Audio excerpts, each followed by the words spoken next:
Et coucou mes chabichous, allez aujourd'hui on va se câbler un spot ensemble, donc la douille GU10, on va se la câbler ensemble.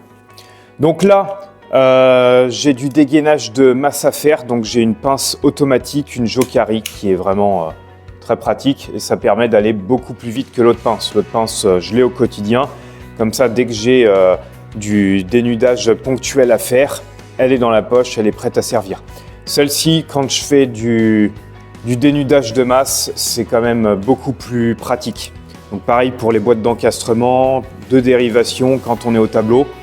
Voilà. Là, on met un coup, c'est automatique. Donc d'abord, j'ouvre tout.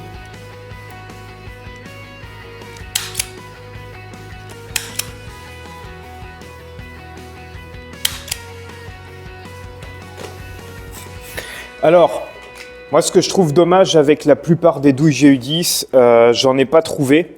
En fait, c'est au niveau du connecteur. Donc, c'est un connecteur automatique, mais par contre, on peut brancher uniquement la ligne et le neutre.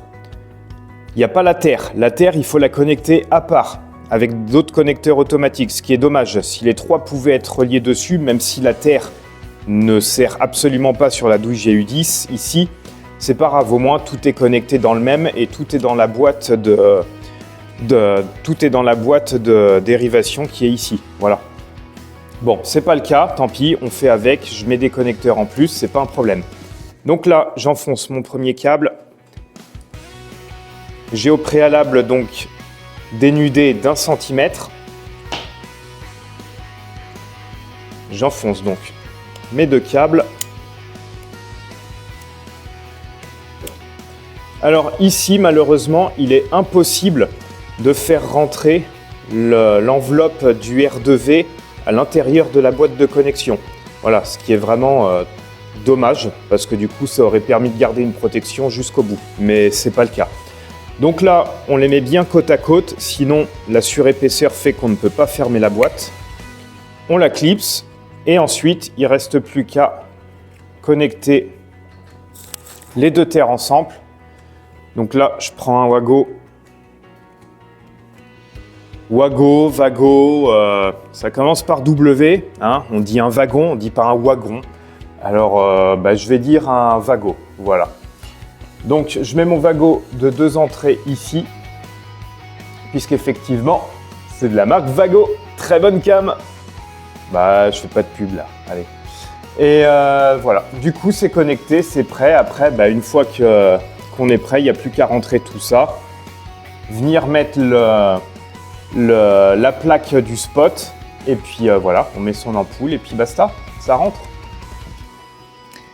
Voilà. Alors par contre, voilà, ce que je trouve dommage, c'est que dès que ça bouge, la boîte n'est pas assez résistante et elle s'ouvre toute seule. Donc c'est pas top. Si je vois vraiment que ça bouge, eh bien je viendrai mettre des colsons autour. Et puis voilà, ce sera réglé. Bon allez, je passe aux suivantes. Il m'en reste 4, 5, 6, 7, 8, 9, 10, 11, 12, 13, 14. Il m'en reste 14 à faire. Allez, c'est parti. Je suis sur le dernier spot à brancher.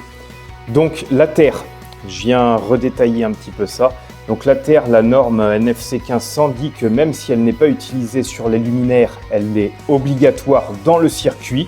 C'est-à-dire que si vous changez plus tard de luminaire et qu'il y a besoin de connecter sur la terre, puisque certains luminaires peuvent avoir des embases métalliques qui, eux, doivent être absolument reliés à la terre.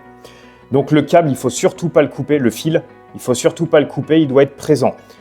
Même s'il ne sert pas, il doit y avoir une continuité de terre. Donc c'est pour ça que à chaque branchement en parallèle, eh bien je connecte mes terres ensemble. À la fin du circuit, je me retrouve avec uniquement une terre qui elle aussi a un connecteur au bout pour la protéger. Elle ne doit pas rester apparente. Voilà. Bon, eh bien je pose ma dernière douille GU10 et j'ai terminé de câbler tous les spots encastrables.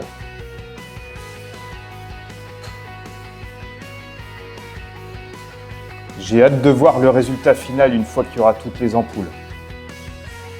Et donc les ampoules, donc je vous rappelle, comme je vous avais expliqué sur une vidéo précédente, il me faut à peu près 17 000 lumens pour éclairer de façon homogène toute la pièce.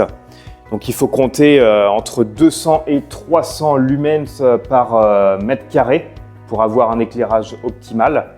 Donc là, il m'en faut 17 000 pour la superficie de la pièce. J'ai choisi de mettre beaucoup de spots puisque je ne veux pas mettre des ampoules puissantes et je préfère avoir une bonne répartition sur toute la surface des plafonds. Alors oui, ça fait beaucoup d'ampoules, oui, ça fait beaucoup de GU10, mais c'est un choix esthétique que j'ai choisi. Mais du coup, je vais dimensionner mes ampoules de façon à ce que ce soit adapté avec ce choix. Allez mes chabichous, c'est fini pour cette étape. On se retrouve plus tard pour une autre étape.